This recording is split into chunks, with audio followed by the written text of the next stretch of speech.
Hi Mark, I'm Iris and my student number is 51. I'm a sophomore at NCUE.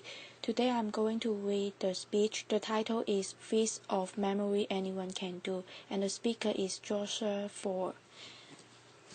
I would like to invite you to close your eyes.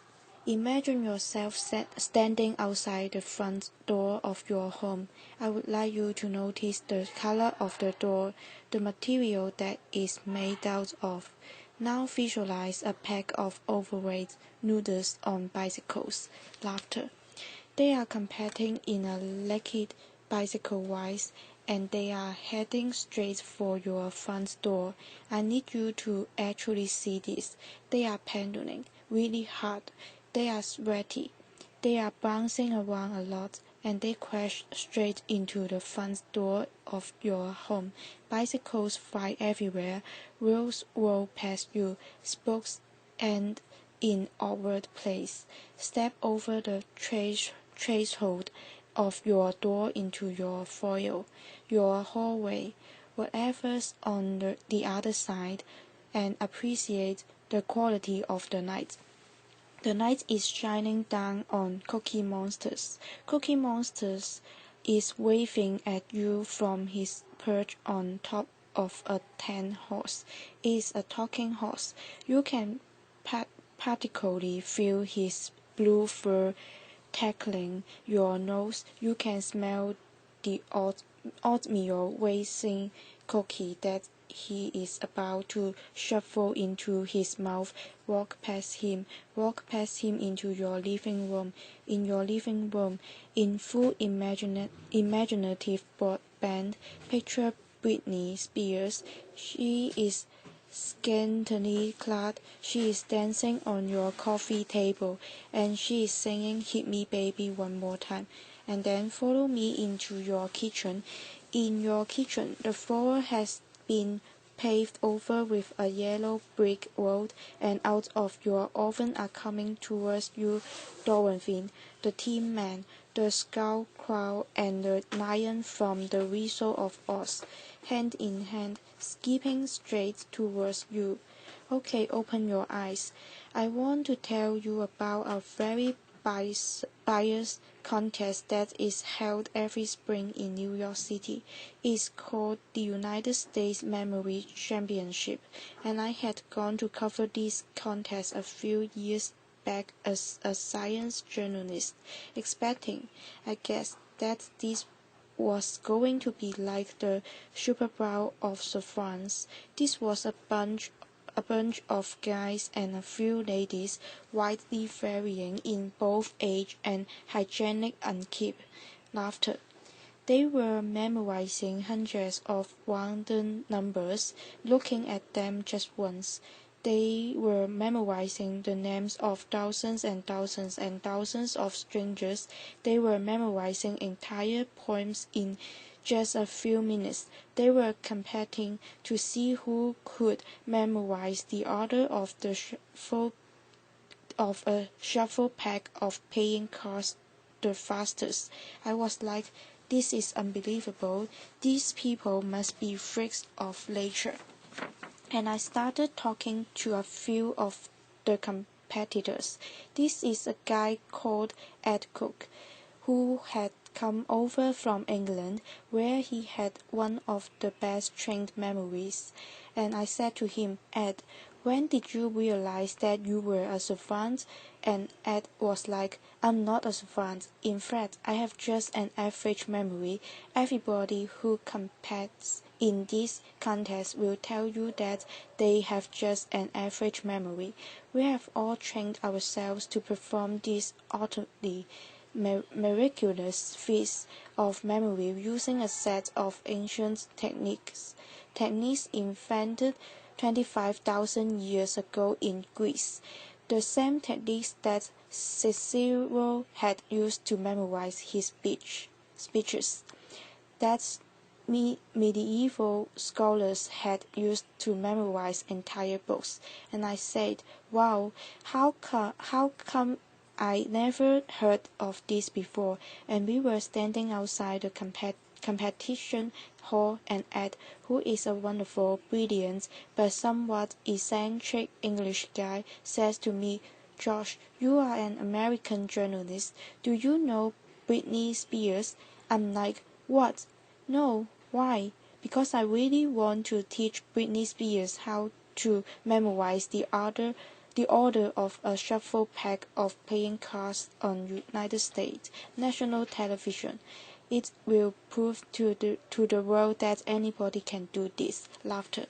I was like, "Well, I'm not Britney Spears, but maybe you could teach me. I mean, you have got to start somewhere, right?" And that was the beginning of a very strange journey for me. I ended up spending the better part of the next year not only training my memory, but also investigating it, trying to understand how it works, why it sometimes doesn't work, and what its potential might be. And I met a host of really interesting people. This is a guy called EP. He is an analyst who had very possibly the worst memory in the world. His memory was so bad that he didn't even remember he had a memory problem, which is amazing. And he was this incredibly tragic figure, but he was a window into the extent to which our memories make us who we are. At the other end of the spectrum, I met this guy. This is Kim Peek. He was the basis of Dustin Hoffman's character in the movie Rain Man. We spent an afternoon together in the Salt Lake City Public Library memorizing from books, which was scintillating. Laughter. And I went back and I read a wild host of memory treatises written 2,000 plus years ago in Latin, in antiquity, and then later in the Middle Ages, and I learned a whole bunch of really interesting stuff. One of the really interesting things that I learned is that once upon a time, this idea of having a trained, disciplined, cultivated memory was not nearly so alien as it would seem to us to be today. Once upon a time, people invested in their memories, in laboriously furnishing their minds. Over the last few millennia, we have invented a series of technologies, from the alphabet to the scrolls to the codex, the printing press, photography, the computer, the smartphone, that have made it progressively easier and easier for us to externalize our memories, for us to essentially outsource this fundamental human capacity. These technologies have made our modern world possible, but they have also changed us. They have changed us culturally, and I would argue that they have changed us cognitively. Having little need to remember anymore, it sometimes seems like we have forgotten how. One of the last places on earth where you still find people passionate about this idea of a trained, disciplined, cultivated memory is at this totally singular memory contest. Is actually not that singular. There are contests held all over the world, and I was fascinated. I wanted to know, how do these guys do it? A few years back, a group of researchers at University College London brought a bunch of memory champions into the lab. They wanted to know, do these guys have brains that are somehow structurally anatomically different from the rest of ours? The answer was no. Are they smarter than the rest of us? They gave them a bunch of cognitive tests, and the answer was not really. There was, however, one really interesting and telling difference between the brains of the memory champions and the control subjects that they were comparing them to. When they put these guys in an fMRI machine, scanned their brains while they were memorizing numbers and people's faces and pictures of snowflakes, they found that the memory champions were lighting up different parts of the brain than everyone else. Of note, they were using, or they seemed to be using, a part of the brain that's involved in spatial memory and navigation. Why, and is there something that the rest of us can learn from this? The sport of competitive memorizing is driven by a kind of arms race where every year somebody comes up with a new way to remember more stuff more quickly, and then the rest of the field has to play catch up. This is my friend Ben Whitmore, three-time world memory champion.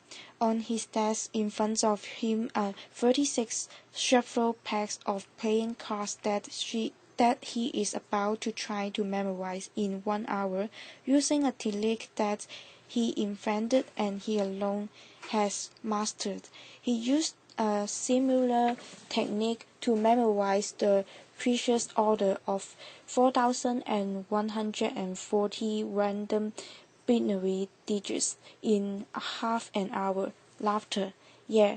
And wow, there are a wild host of ways of remembering stuff in these competitions.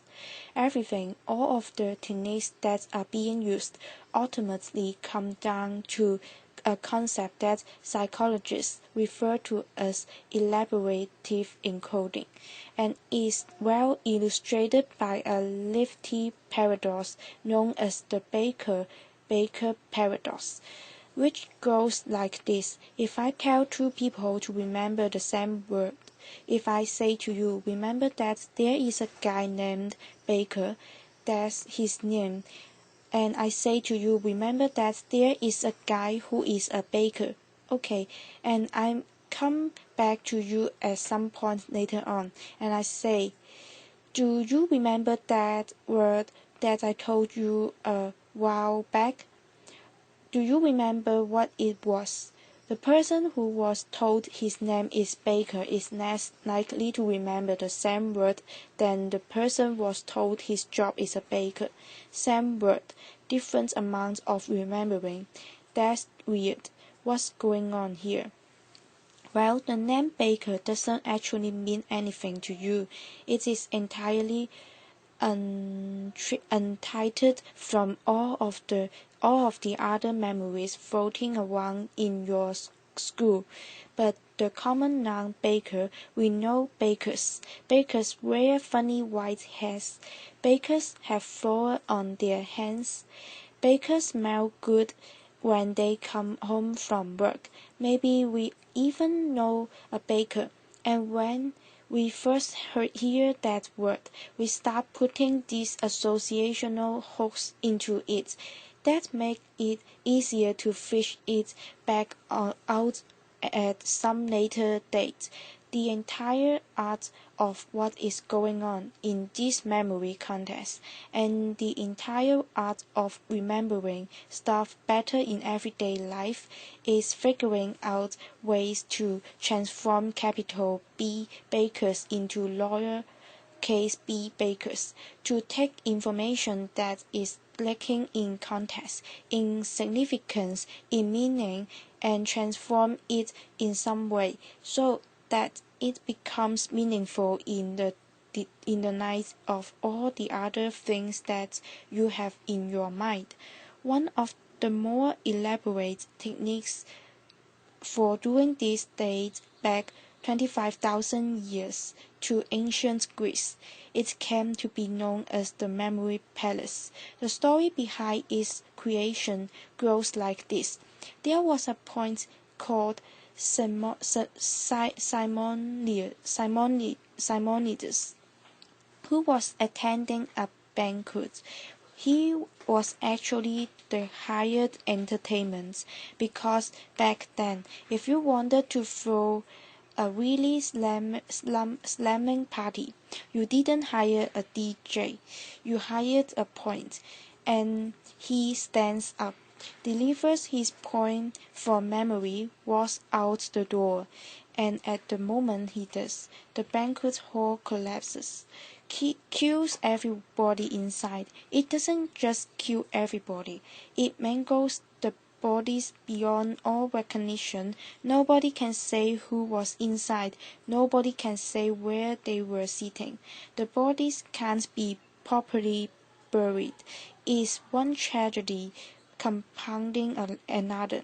Simonides standing outside, the sole survivor amid the wreckage, closes his eyes and has this realization, which is that in his mind's eye he can see where each of the guests at the banquet had been sitting, and he takes the relatives by the hand and guides them each to their loved ones amid the wreckage. What Simonides figured out at that moment is something that I think we all kind of intuitively know, which is that as bad as we are at remembering names and phone numbers and word-for-word instructions from our colleges, we have really exceptional visual and spatial memories. If I asked you to recount the first 10 words of the story that I just told you about Simonides, chances are you would have a tough time with it. But I would wager that if I asked you to recall who is sitting on top of a talking 10 horse in your foyer right now, you would be able to see that. The idea behind the memory palace is to create this imagined edifice in your mind's eye and populate it with images of the things that you want to remember. The crazier, weirder, more bizarre, funnier, raunchier, stinkier the image is, the more unforgettable it's like to be. This is advice that goes back 2,000 plus years to the earliest Latin memory treatises. So how does this work? Let's say that you have been invited to TED center stage to give a speech, and you want to do it from memory, and you want to do it the way that Cicero would have done it if he had been invited to TED Roman 2,000 years ago. Laughter. What you might do is picture yourself at the front door of your house, and you would come up with some sort of crazy, ridiculous, unforgettable image to remind you that the first thing you want to talk about is this totally bizarre contest. Laughter. And then you would go inside your house, and you would see an image of Cookie Monsters on top of Mr. Ed, and that would remind you that you would want to then introduce your friend Ed Crook, and then you would see an image of Britney Spears to remind you of this funny anecdote you want to tell. And you would go into your kitchen, and the fourth topic you were going to talk about was this strange journey that you went on for a year, and you would have some friends to help you remember that.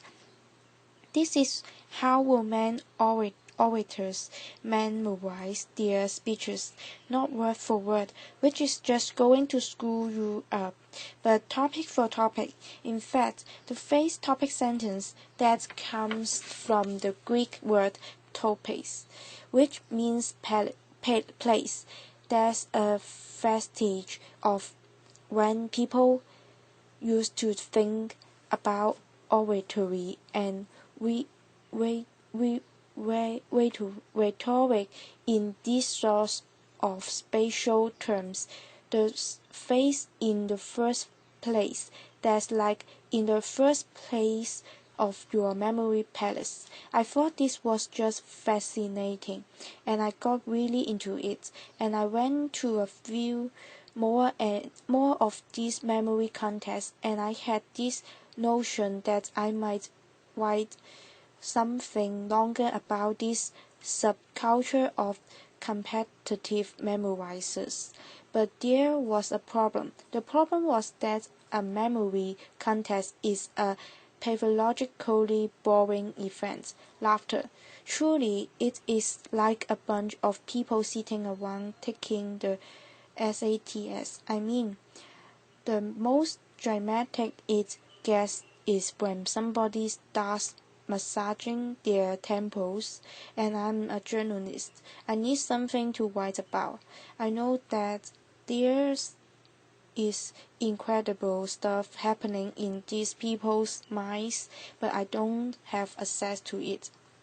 And I realized if I was going to tell this story, I needed to walk in their shoes a little bit, and so I started trying to spend 50 or 20 minutes every morning before I sat down with my New York Times, just trying to remember something. Maybe it was a poem, maybe it was names from an old yearbook that I bought at a flea market, and I found that this was shockingly fun. I never would have expected that. It was fun because this is actually not about training your memory.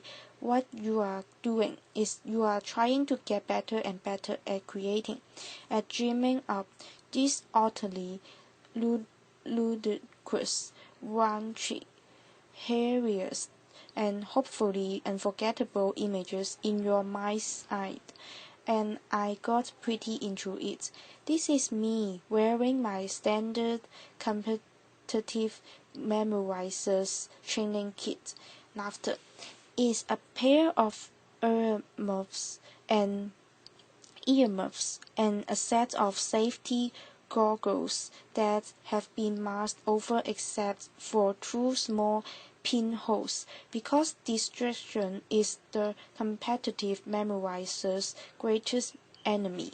I ended up coming back to that same contest that I had covered a year earlier, and I had this notion that I might enter it, short of as an experiment in participatory journalism.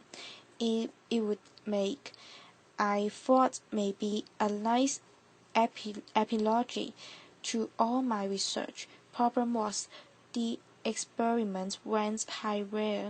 I won the contest. Laughter, which really wasn't supposed to happen. Applause. Now, it is nice to be able to memorize speeches and phone numbers and shopping lists, but it is actually kind of beside the point. These are just tricks. They work because they are based on some pretty basic principles about how our brains work, and you don't have to be building memory palaces or memorizing packs of playing cards to benefit from a little bit of insight about how your mind works. We often talk about people with great memories as though it were some sort of an innate gift, but that is not the case. Great memories are learned. At the most basic level, we remember when we pay attention. We remember when we are deeply engaged. We remember when we are able to take a piece of information and experience and figure out why it is meaningful to us, why it is significant, why it is colorful, when we are able to transform it in some way that makes sense in the night of all of the other things floating around in our minds, when we are able to transform bakers into bakers. The memory palace, these memory techniques, they are just shortcuts. In fact, they are not even really shortcuts. They work because they make you work. They force a kind of depth of processing, a kind of mindfulness mindfulness that most of us don't normally walk around exercising. But they're actually a low shortcuts. This is how stuff is made memorable. And I think if there's one thing that I want to leave you with, is what EP, the anesthetic, who couldn't even remember he had a memory problem, left me with, which is the notion that our lives are the sum of our memories. How much are we willing to lose from our already short lives by losing ourselves in our Blackberries, our iPhones, by not paying attention to the human being across from us who is talking with us, by being so lazy that we are not willing to process deeply. I learned firsthand that there are incredible memory capacities latent in all of us, but if you want to live a memorable life, you have to be the kind of person who remembers to remember. Thank you. Applause. Thank you for your listening.